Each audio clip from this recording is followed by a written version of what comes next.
welcome you with us here on Business Today. I'm Abha Bakaya. Here are the headlines tonight. It's the biggest merger in the history of corporate India. HDFC will merge with HDFC Bank. Deal is likely to conclude in the next 14 to 18 months. Shares up over 9%. Merger being a win-win for shareholders, say experts. Sensex closes at a 10-week high. HDFC Duo merger sparking a 1,335-point rally. Nifty shutting shop above 18,000. Another price hike very likely by Maruti soon. Business Today TV is told that the company is considering the step to offset increasing costs. It will be the 5th hike since January last year.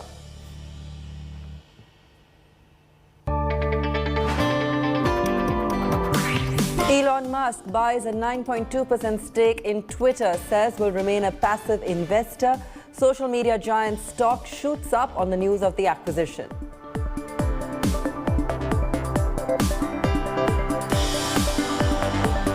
Sri Lankan President Rajapaksa names new ministers as cabinet ministers quit amid crisis. Trading on stock exchange halted after share market crashes.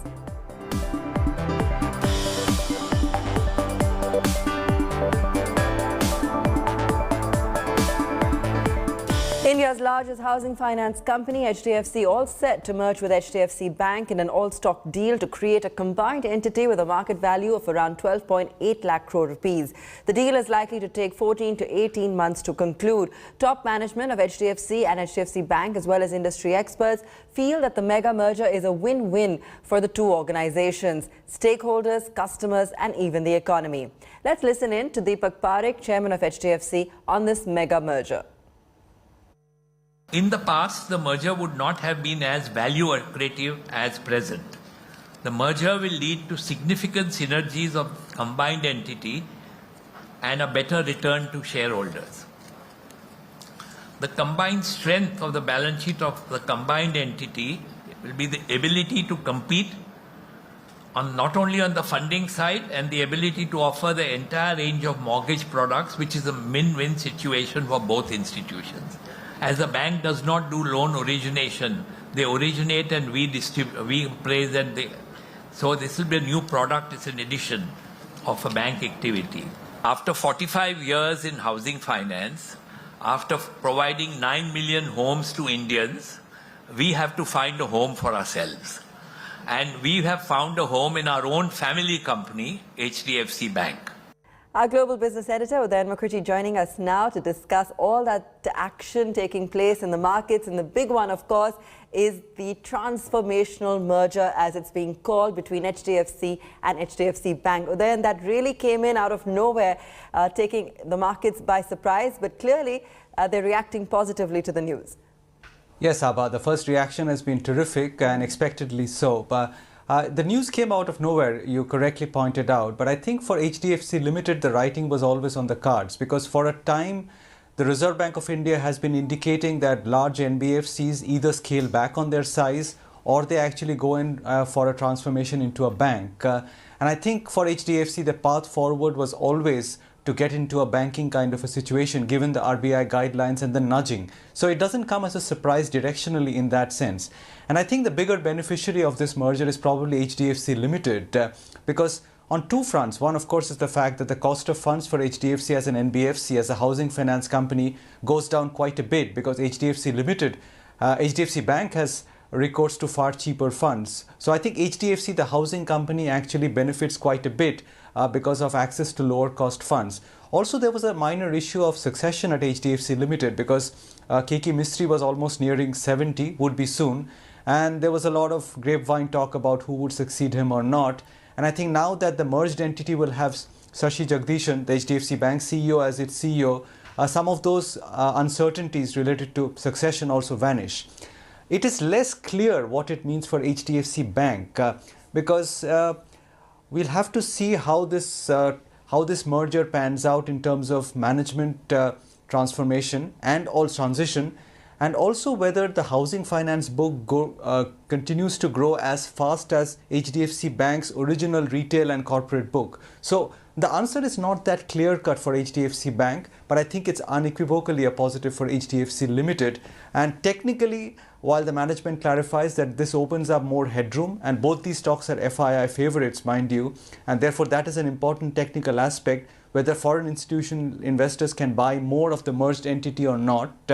I think the management feels that there is more headroom available, but we'll have to see what it means for the MSCI weightage for the merged entity HDFC and HDFC Bank, and whether that is beneficial or a bit of a hampering factor for the merged entity. So we'll get more clarity on the technical and fundamental aspects, but I think HDFC Limited comes out of this deal the clear winner. Markets started the week with a bang, as we were just discussing. Bulls marching ahead as the big merger sparked a magnificent rally. Sensex sprinting 1,000 points plus to shut shop above 60,600. Nifty marching to 18,000 after gaining nearly 400 points. Both the Sensex and Nifty surging to their highest closing levels in 10 weeks on Monday, boosted by strength across sectors. It was the financial stocks which took markets to a 3-month high.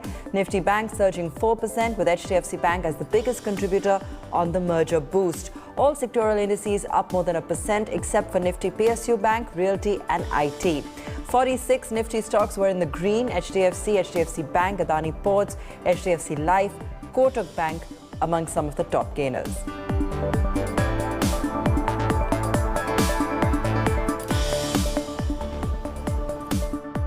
And what about markets, then, going from strength to strength, in the sense that they seem to now be back in the throes of it, with momentum back in play? Well, it's been a remarkable comeback. Frankly, of course, today's rally is led by the HDFC twins, which has led the Nifty back to 18,000 and the Sensex to 60,000 again. I'm frankly a bit surprised that the markets got back to those kind of levels quite so soon. Because while the market may have digested the war news and that is no longer a driving factor, I think there remain quite a few uncertainties with regard to where the price of crude, inflation, the interest rate situation, the raw material and the margin situation for Indian companies and earnings growth therefore. So I think this is still a sticky wicket for the market, and it would be still a brave man who believes that we will not go back anywhere close to the lows that we touched in the first quarter of the year. So fingers crossed, but it's been a remarkable comeback. And with so much swirling around in the world in terms of uncertainty, it is quite something to see the market within 4% of an all-time high once again. I think it's come sooner than what most people would have expected. So it's best to enjoy it while it lasts. While markets may have had a stellar day of gains today, will the rally sustain, or rising crude oil prices and inflation will halt the bulls? Market guru Devina Mehra of First Global talks about markets in the long run and the sectors that you can bet on. Listen in. So we've been seeing a steady trajectory. They seem to be ready to now move past some of the bad news that they were reacting to just a few weeks ago. What do you feel the sentiment is now leaning towards, Devina, moving forward into the year? So, I mean, not just now, but even a few weeks ago, just after the Russia-Ukraine war had started, I had written about it and spoken about it, that we actually did this analysis going back 40 years simply because the Sensex has been around 40 years, and looked at every point of conflict, any kind of, the two Gulf Wars, 9/11, or US bombing Libya, all these kind of incidents of either big terrorist attacks or some geopolitical problem. And the takeaway was this, that there is an immediate reaction in stock markets around the world, but it is not visible a year later. So other than markets which are directly impacted, there is no visible impact on other stock markets, whether it's India, US, etc. So this I was quite clear on, at least, it may not be a statistically significant sample in terms of number of incidents, but still for whatever it is worth, and it was not on averages, it was every single instance. The only places where it was visible a year later was in the price of crude and gold. Right. Now, this time the difference is that besides the stock markets being directly impacted in the region around Russia, it is also that these two countries were so important for so many commodities. Really, that is where you will see that impact play out. And it is not just energy, which is crude and gas, but also if you look at even before this conflict started, the whole range of commodities from potash, which is used for fertilizers, to nickel, palladium, whole lot of things which were up 20 to 30% even before the war started, and also the agri commodities. So whether it is wheat, whether it's edible oils. So that is really where the impact will be, which is why if you are looking at whether you're looking globally or you're looking at India, you have to look at this impact. So if you look at globally, for instance, I mean, I was just looking at all the markets which have done well year to date, and there's a clear pattern to it, which is that whether it's emerging markets or developed markets, these are all the resource-rich countries.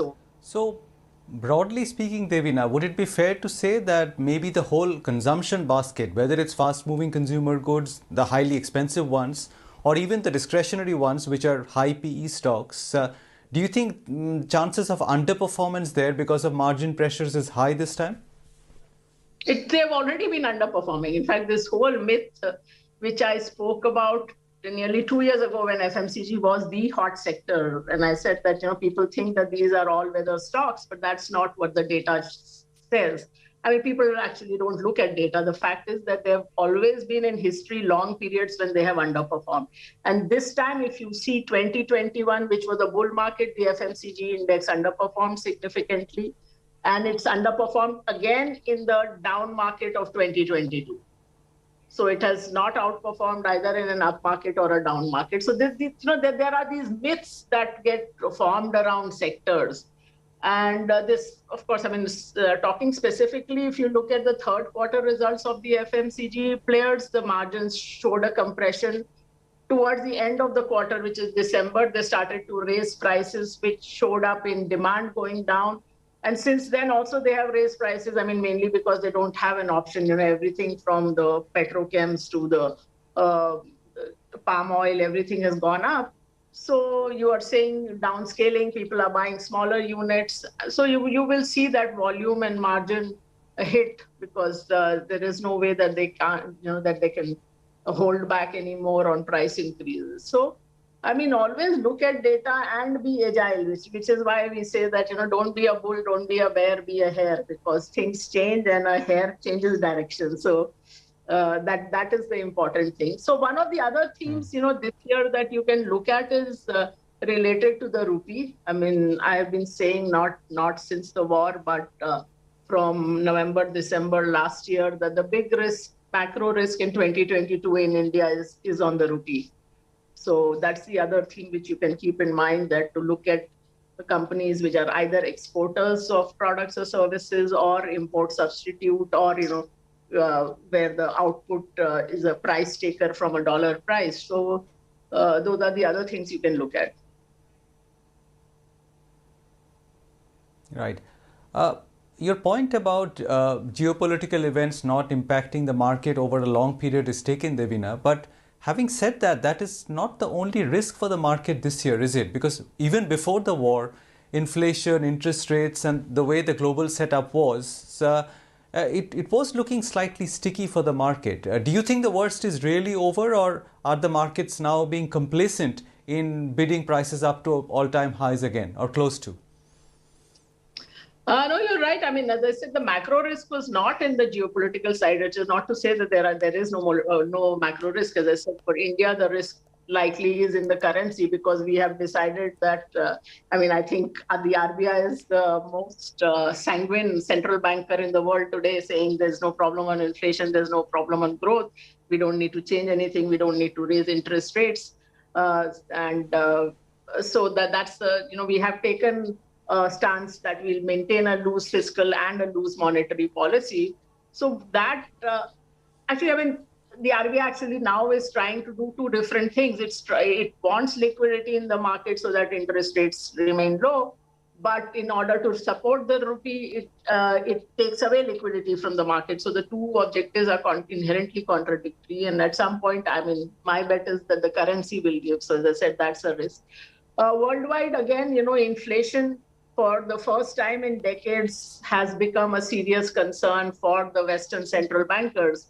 For emerging markets, of course, it's always been on the something to watch, but this has happened in many, many decades. So yes, the interest rates will go up and have started going up already. I mean, they were actually going up in a lot of emerging markets for a long time, which we chose to ignore because we look at only India and US, and for us, that's the world. But the emerging markets, many countries had raised interest rates, not just once, but even 3, 4, 5, 6 times. So now that's happening in the West also. You've already seen the Fed raise interest rates.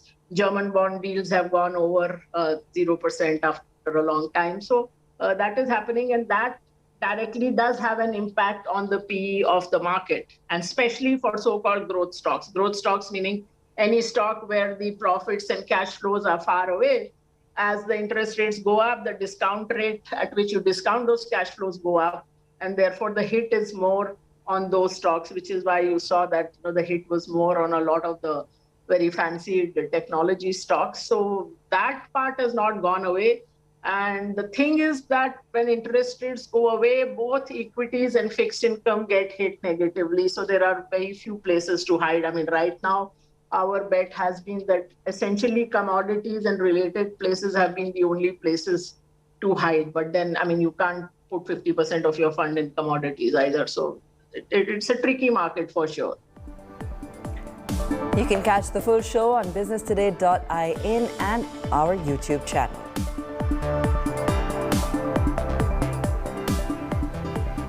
Let's take a very quick break. We come back with more on Business Today. Do stay tuned.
You are watching India Today.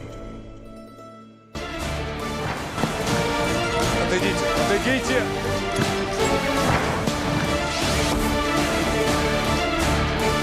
A huge disastrous scene over here. This is a city absolutely dead. The Ukrainian military truck that was destroyed by our artillery.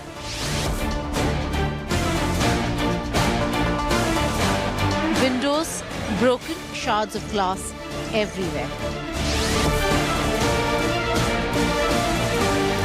These are unreal times for people of Golgotha. You're seeing new bricks because they're rebuilding. That's how resilient this town has been of Golgotha. I'm atop a T-64 Russian tank, and they are now preparing to roll in to the border areas, the front line.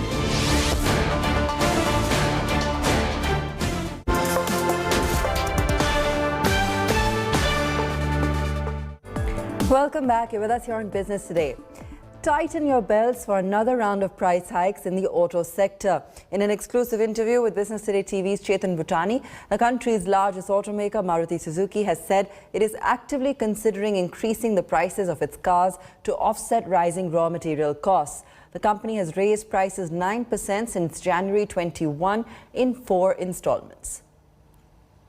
Any information about the price hike? Because since Jan 2021, there have been 4 price hikes, increase of about 9%. Any price hike in the near future that you're considering? Yes, because so we are. Cost is of course affecting the outlook, because 75 to 78% of the raw materials cost is very important in a vehicle. So, any comment on the price rise? Yeah, so absolutely, you're right. 75 to 78% of the total cost structure of a auto OEM is the material cost. So changes in material costs obviously impact the profitability and the cost structure the most. And you are right, the commodity prices have been stubbornly high for the last 1.5 years. And that is the reason why we have taken 4 price hikes, but it's not sufficient to cover the increased commodity prices. So while we were expecting commodity prices to soften a little bit, they haven't. And that is the reason why we are looking at it, monitoring the situation very closely to consider if there is a requirement for a price hike. For us, the price hike is the last option, because for us, as market leaders, we are very conscious of our responsibility for volumes in the industry as well. So, but then we cannot just look at the volumes and not look at profitability, or we cannot just look at profitability and not be concerned about the volume. So it's a very fine line, and we are carefully weighing our options, and we will be shortly taking a decision in this regard. Indian exports hit a record high for any financial year in 2021-22, according to Commerce and Industry Minister Piyush Goyal, putting the figure for exports at $418 billion, setting a new record despite the pandemic. The growth was achieved on higher shipments of petroleum products, engineering goods, gems and jewelry, as well as chemical products. DGFT ने बताया कि $418 billion यानी 31-32 लाख करोड़ रुपए का निर्यात भारत ने पहली बार अपने इतिहास में किया है, और जो टारगेट सेट किया था उससे भी लगभग 5% ज़्यादा। मार्च महीने अकेले में $40 बिलियन एक्सीड किया, जो आज तक का इतिहास है। कभी $40 बिलियन एक्सपोर्ट किसी एक महीने में आज तक हमने नहीं किया। इस साल एक और बड़ी अच्छा संजोग रहा कि हर महीने 12 महीने तक $30 बिलियन से अधिक हर महीने निर्यात हुआ है। हाल में एक पिक्चर चल रही है RRR, मैंने सुना ये शायद आज तक की भारत के इतिहास की सबसे बड़ी चित्र होने जा रही है। 750 करोड़ से अधिक तो कमा चुकी है। मुझे लगता है ऐसे ही अब भारत की अर्थव्यवस्था रिकॉर्ड पर रिकॉर्ड तोड़ने में जुटी हुई है। Rising prices of fuel and the Ukraine war are severely impacting consumer sentiment in the country. The Manufacturing Purchase Managers Index, PMI, compiled by S&P, declined to 54 in March from 54.9 in February, showing a slowdown in the manufacturing sector growth. Companies reported a 6-month low in new orders. Foreign demand contracted for the first time since last June. Factories, however, increased their hiring for the first time in 4 months. Increasing costs forced companies to pass on some of the burden to consumers, with prices rising at the quickest pace in 5 months. The overall level of sentiment slipped to a 2-year low. And that's all we have time for on the show tonight. Thanks so much for watching.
You are watching India Today.